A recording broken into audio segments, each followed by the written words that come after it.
Alright guys, today we're going to be looking at the GoPro Hero 7 Black, and we're going to be talking about, is it vloggable? Is that a word? Well, it is now.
So right off the bat, I've had the GoPro Hero 7 Black for about a week now, and so far I'm really enjoying the camera more than I actually thought I would. I normally record on a Sony a7 III, and I have a Rode VideoMic Pro. There it is right there. Most of the time I carry that around with me just in case if I see something cool or I'm inspired to start recording. So the first difference between the Sony a7 III and the GoPro Hero 7 Black would obviously be the price. The Hero 7 Black comes with a price tag of $400, and the Sony a7 III comes at a price of $2,000, and that's with no lens. You gotta buy a lens, you gotta buy, well, you don't have to buy a microphone, but basically $2,000 will only get you the camera body.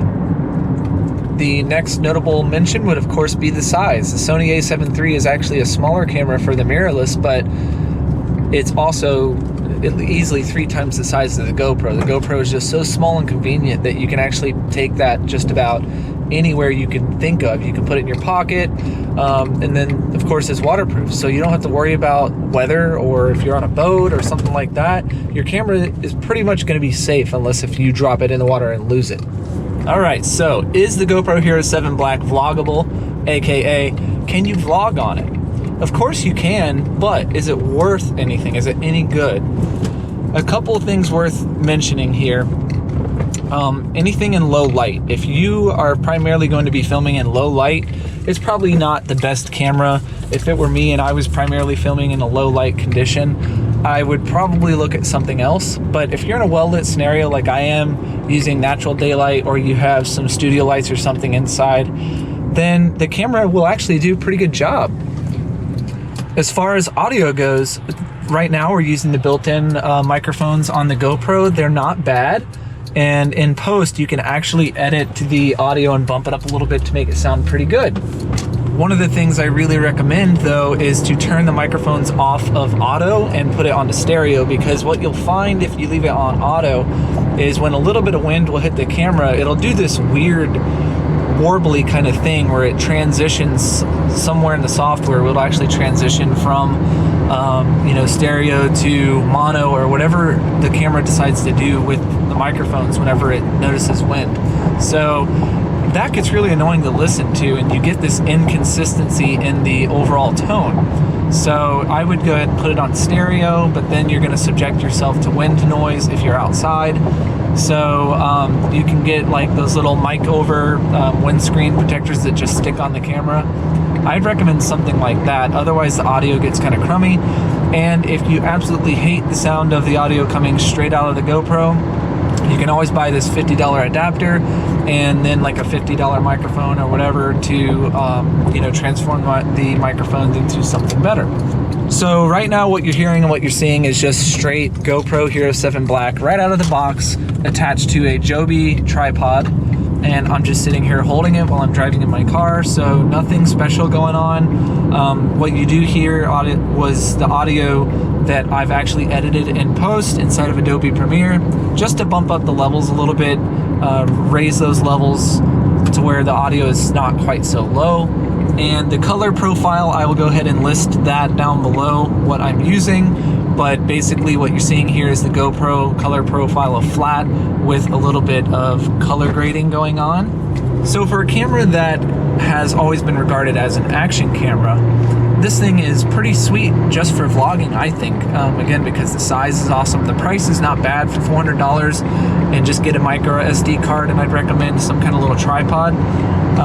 Really, you're up and running for, let's just round up and say $500. It's probably going to give you the overall best quality or best bang for the buck for what you're going to get, because you do get 4K 60 frames per second with Hypersmooth enabled. You also can film in 1080p 120 frames per second with their standard image stabilization, which is still really good. And you can record as high as like 240 frames per second, I believe. So you can get ultra slow-mo. The two best features, in my opinion, of the GoPro Hero 7 Black would be the new time warp feature and Hypersmooth stabilization. The two of those truly are game-changing. I think that it's going to be things that make other manufacturers step up to the plate and raise their level. When I saw the initial footage coming out from the GoPro Hero 7 Black, I was pretty impressed that it actually made me want to go out and buy a GoPro for the first time since the Hero 7, for the first time since the Hero 4 Silver, which was my previous generation of GoPro. So overall, I think that it's actually a pretty darn good camera, and you can use it for a multitude of things. Vlogging would definitely be something that I wouldn't mind using. It's not going to compare to the Sony a7 III or a multi-$1,000 camera, but for the overall cost of it, it does a great job. So if you're looking for a camera that you're on a budget for, or size is an issue, this is probably going to be the best option for you to get, because right out of the box, you can start using this thing.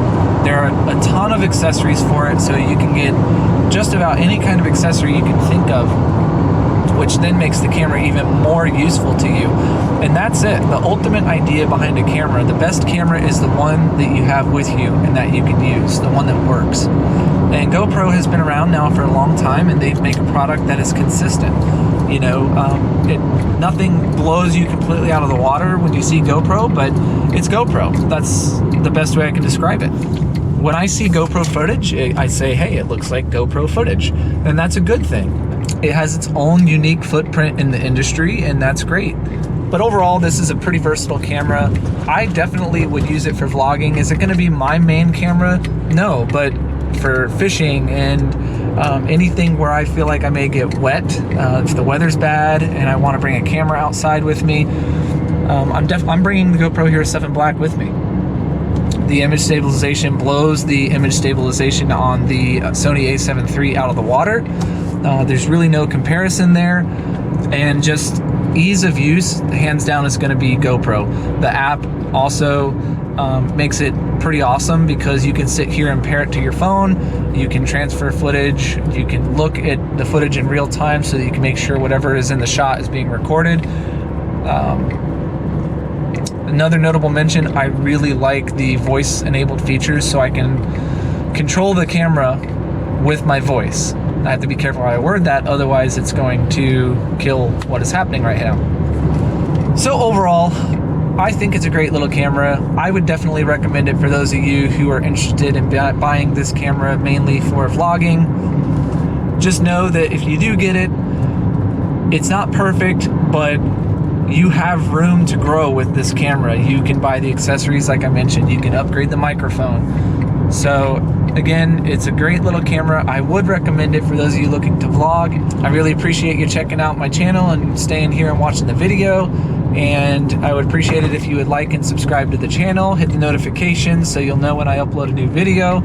And as always, we'll see you in the next video. Love, it doesn't come by itself.